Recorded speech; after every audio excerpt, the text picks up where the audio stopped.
Good afternoon, everyone. Welcome to this week's episode of Getting In, a College Coach Conversation. We are recording this episode on one side of November 1st, and I trust that we will somehow get to the other side of November 1st, but I can't say with complete confidence that that's going to happen. But if you are hearing this, then it has happened, and I'm still alive, and that's great. Very glad to hear it. For those of you who are seniors out there, keep on it. We know that you've got a lot of work that you are currently working through. Many of you might already be done. Wouldn't that be wonderful? And we wish you all the best as you continue to execute every aspect of your applications. We've got a really awesome show today, a couple of different guests that are joining us from colleges, one on the East Coast, one on the West Coast. And then we're also going to turn to our finance corner to have a little conversation about emergency funds.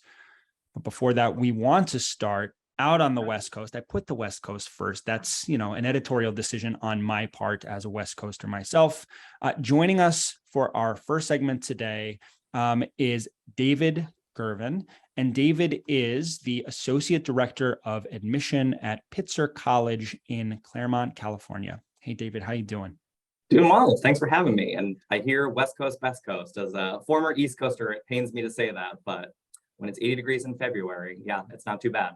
Yeah, he's exactly right, folks. And I'm sorry to break the news to all of you who are not on the West Coast, but it is the best side of the country, inarguably.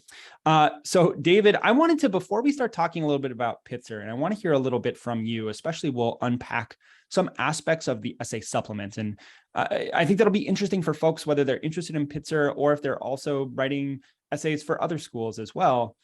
But I just wonder if you could give us a little peek into what's happening right now for admission officers. We kind of know what students are going through and what counselors are going through, but what are you up to at this time on the calendar? What are you thinking about as we approach November 1st?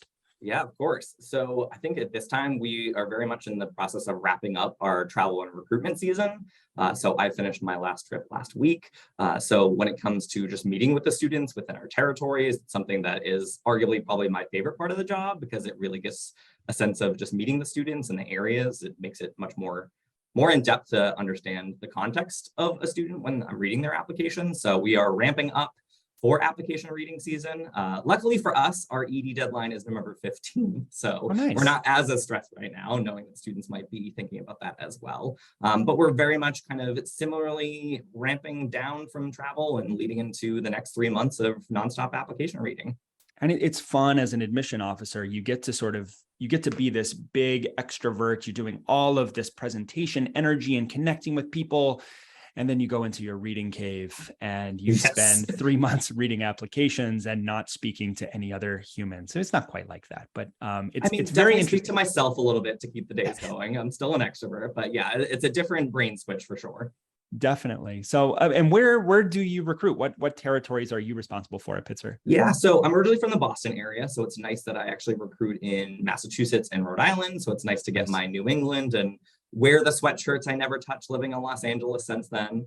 But my main travel territory is Washington State. So we get a lot of students after California. It's our second most popular state. So I spend a lot of time in the Seattle region.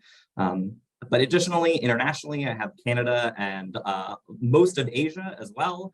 So we didn't recruit internationally this year, but hopefully post-pandemic, we're planning on it next fall to make sure that that works. So I have some both domestic and international territories. That's fabulous. I never read applications from the East Coast, but I did. I was a second reader for Washington for a while, and I also read all of Asia for a couple of years. So we probably will have read from the same schools. You see a lot of those same institutions kind of popping up again and again within the applicant pool. And you came to Pitzer by way of Northeastern University previously. Is that right? Yes. Yeah, so I, right after I graduated, so I went to Stonehill College in Easton, Mass. It's about 45 minutes south of Boston. Was a tour guide, orientation leader, very much. Of course, I've just reached my 10 years. There's a common saying of you're either in college admissions for 3 or 30, and I'm already a third there, so I guess I'm headed towards 30 at this point. That's great. But after graduating from Stonehill, I worked at Brandeis University for 3 years and then switched over to Northeastern, where I was there for 4 years. And I also got my master's in higher ed administration while I was working there too. Okay, so Northeastern and Pitzer are pretty different institutions. Yes. I think in some respects, Northeastern it belongs to the city of Boston. And so there are many, many college students there. I think it was 1 out of every 4 people in the Boston area during the school year is a college student. But Pitzer is quite different in that you are a part of this consortium where there are many, many college students in terms of a percentage of the total population that are part of these 5 campuses. You've got Claremont McKenna and Harvey Mudd, Pomona, Scripps, which is a women's college, and then Pitzer. Can you just talk a little bit about how life is different when you are a part of a consortium and what kind of benefit that brings to students who are at Pitzer? Yeah, of course. So what really drew me to working at Pitzer, and I wasn't as familiar with it when I was working at Northeastern because I'm from New England, so I didn't know as many schools out on the West Coast. Yeah. But I was definitely at a point in my career where I went to a liberal arts institution. I very much wanted to go back to that. I loved my time at Northeastern, but it is definitely a city and large school in many different ways. I think when I started there, it had 52,000 applications. And when I left, it was over 75,000. And I think now they're at over 90,000 applications a year. So Wow. It is certainly a nice benefit to be at a smaller school where really that holistic approach is so much more in tune with the admissions process.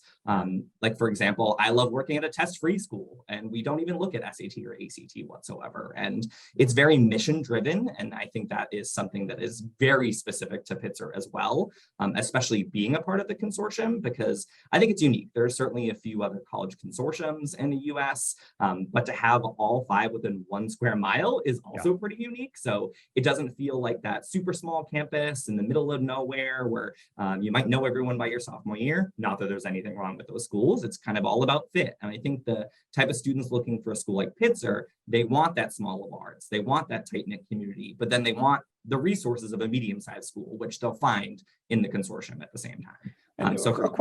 A question I've always kind of wondered with respect to these consortium schools, and Pomona was actually my top choice when I was applying to college. I won't take that personally. Yeah, please don't. I've changed since then. But, I was kind of curious, and I've always wondered whether you get students at Pitzer who are also applying to other of the consortium schools, or if you see a lot of cross apps, or if it's the students kind of say, it's Pitzer or nothing for me. I'm not going to go down there and be a student of Claremont McKenna. It's going to be Pitzer. How do you see that kind of lining up for students that are interested in your schools in particular? Yeah, of course. And I think it's a little bit of both. We certainly, I think Pitzer, and I could talk about this more so, is our 5 core values really shows our mission-driven aspects of who we are as an institution. So those are intercultural understanding, interdisciplinary learning, environmental sustainability, student engagement, and social responsibility. So we're very much the social justice school of the 5 in many ways. So when it comes to how that comes into play, apologies, I think that's all right. We've got, for those of you about that lighting issue on social media later, we've got a video medium and there's some lighting issues that are happening for David. Sorry about that. Yeah, no, go ahead. This one out.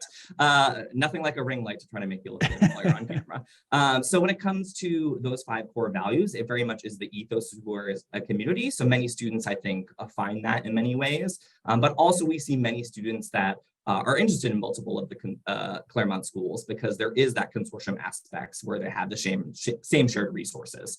Especially we share our athletics with Pomona, so that's another factor of where some students might be looking at, both of us in particular. But I always like to say when I'm talking with students, we never know if students are applying to any of their schools. We might do shared events and shared resources and kind of those aspects, but it is 5 separate admissions processes. So we don't share data across the schools, especially as that's something that's so important in the college admission process too. But I always like to say with the caveat, if a student's applying to all 5, they might be having an identity crisis because there is certainly unique aspects academically as well as socially. So there's definitely some overlap, but at the end of the day, it's shared resources. So once a student is within the consortium, they have access to that all. Yeah, and I feel like if I were to sit down and have a conversation with someone randomly chosen from among those 5 colleges, I could probably deduce within a half an hour to an hour which of those colleges they belong to. I think there is enough of a distinction between those places. There are some overlaps, but then you also see that students are kind of honed in some respects by the community that they belong to. And so in many ways, you're selecting for the values that you're hoping to cultivate in yourself, not just the place where you feel like you're going to be the best fit based on who you are now. And I wanted to ask you a question because you mentioned the 5 core values, and that's a big preamble to the essay question that we were going to talk about today. So Pitzer has 2 supplemental essay questions. One that you can write up to 650 words on. And it has this preamble about those 5 core values. And I often tell students that part of the reason that colleges will include this information is so students are more aware of what they're getting out of Pitzer. It's not just, we want you to answer this question. It's also, we want you to know a little bit of something about us. Is that part of the motivation of why this question is asked in this way as an educational piece of the application, or is it just about what the students have in terms of their response? So it's both. I think that, and I think some of the distinctions of the Claremont schools, each of the 5 sort of represent the time that they were founded, and Pitzer very much comes through those social justice values. We were founded in the 1960s. So I think when it comes to the height of the civil rights movement, hippie culture, those kind of aspects kind of are who we are as an ethos, as I mentioned from the get-go. But in the admissions process, we're also looking for community members. So it's not just about whether a student is academically successful in the application process. We very much are looking at things like the extracurriculars, like the essays and recommendations, and especially the supplements, because then it tells us whether a student is ultimately that right fit for a school. And also it is a great way for the students to see, as they're applying, do they identify with one of those 5 core values? We're not saying students have to identify with all 5. Certainly there are students that do, but if they're not identifying with any of the 5, then we probably might not be the right fit for them as an institution. I know I talk to students all the time. I was even talking with my cousin who's applying to schools right now and looking at their essays, and it can be incredibly stressful for all these other additional supplements and essays. But I would also say it's my favorite part of the application because it really tells new information for us as an institution that we wouldn't otherwise know. We get to see a little bit of their personality, what they're passionate about, what core value does excite them, what type of community member would they be when they come to a campus like Pitzer. So it's very important to the process. Because we know the Common App essay is something that they're sending to many different schools. That's right. Is only a snapshot of who they are. And also, I think at this point in my career, I've read over 10,000 applications. So like there's only so much life experience a 17-year-old can have in their Common App essay that I might talk about. But when it comes to the supplement, it's something different. It's a new layer to who they are in the admissions process. So I would probably say it's myself and my other colleagues' favorite part of our application at Pitzer.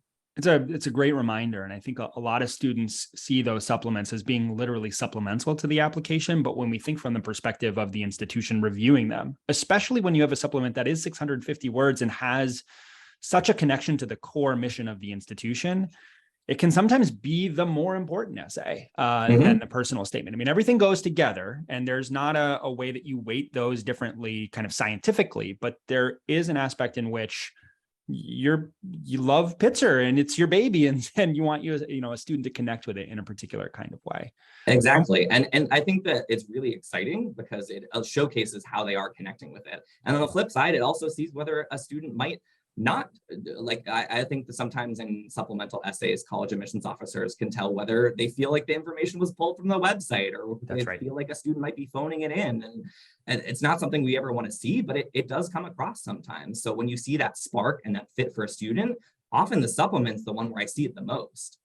Yeah, I would agree as well, just based on my experience reading applications. And I want to call out the particular 2 questions that are attached. So, for those of you who are looking online, or maybe you're checking on your own Common App, and they introduce the core values, the 5 core values of Pitzer, and then there are 2 questions that you can respond to, one or the other. And so the first is reflecting on your involvement throughout high school within the community. How have you engaged with one of Pitzer's core values? Pretty straightforward, I think. The second question is describe what you are looking for from your college experience and why Pitzer would be a good fit for you.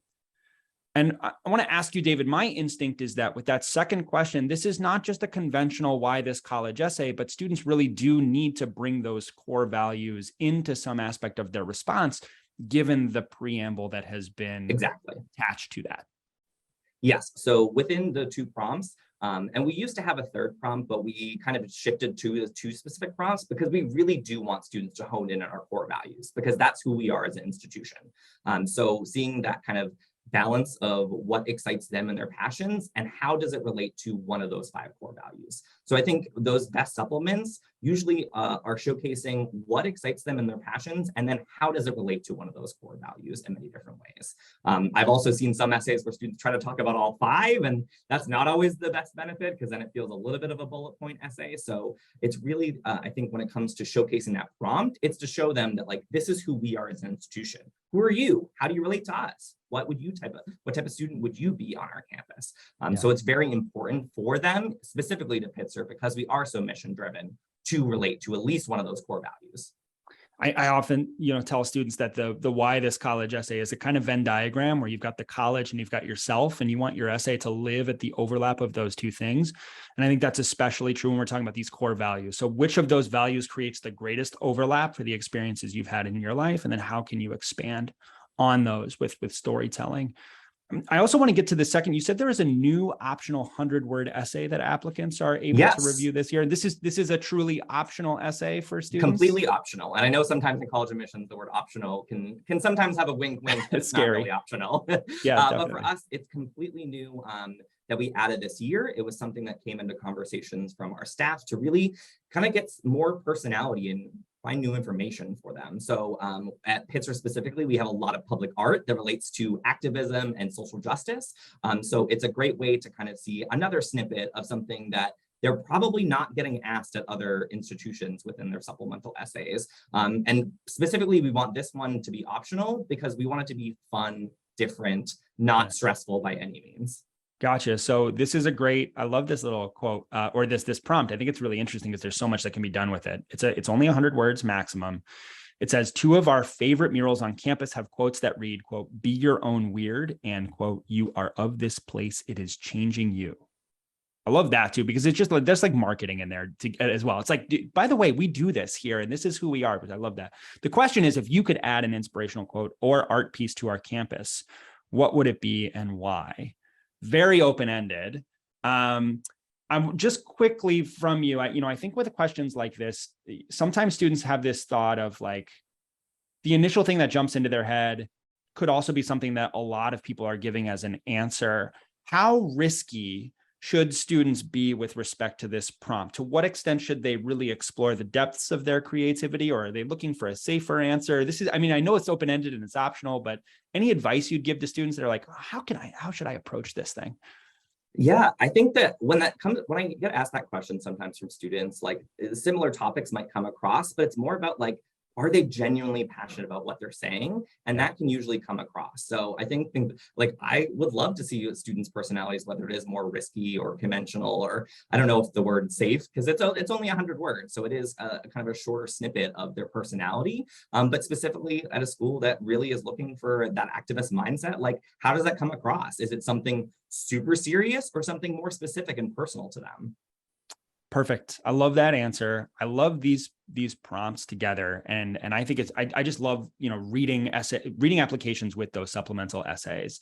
And so David, I want to thank you for coming and talking us through Pitzer. I know we could talk much more about the consortium and Pitzer College and all of its goals and values, but I appreciate the little window that you gave us today. Yes, of course. I mean, I could talk about supplemental essays for hours and hours. I can and do. Yeah, it's part of the job. When we come back, we are going to take a trip all the way out to the East Coast and talk a little bit about Bates College. And so we hope that you'll stick around and join us for that conversation. Don't go away.